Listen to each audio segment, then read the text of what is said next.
Learning more tonight about what sparked an incident in Dundalk over the weekend, which landed a man in jail for attempting to run over 3 Baltimore County police officers. Let's go to WMAR 2 News' Jeff Hager with the latest on this. Jeff. Well, Jamie, we've now learned that the alleged victim, who armed himself with a baton as that man was trying to break into his house, had allegedly assaulted the suspect's wife just 2 hours earlier.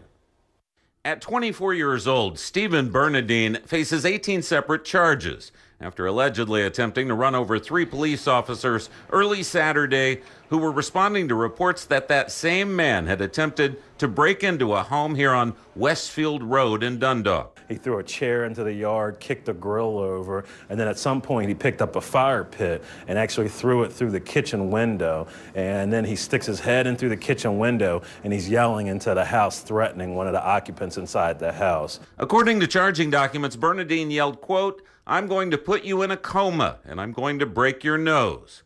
We have now learned the focus of his anger was towards Robert Chesser, who now faces an assault charge for allegedly bumping the suspect's wife and knocking her down some steps during a drunken incident inside that same house a few hours earlier at 2 in the morning, confirming hearsay that spread through the community shortly after Bernadyn's arrest. The guy that lives there had a confrontation with his girlfriend's daughter.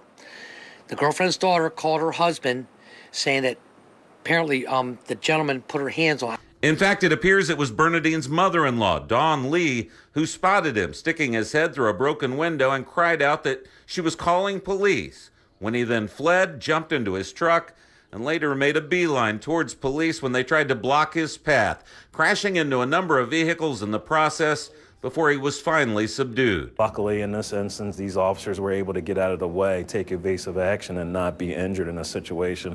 But we have had some critical incidents that have involved vehicles lately, including the loss of our officer in May of this year.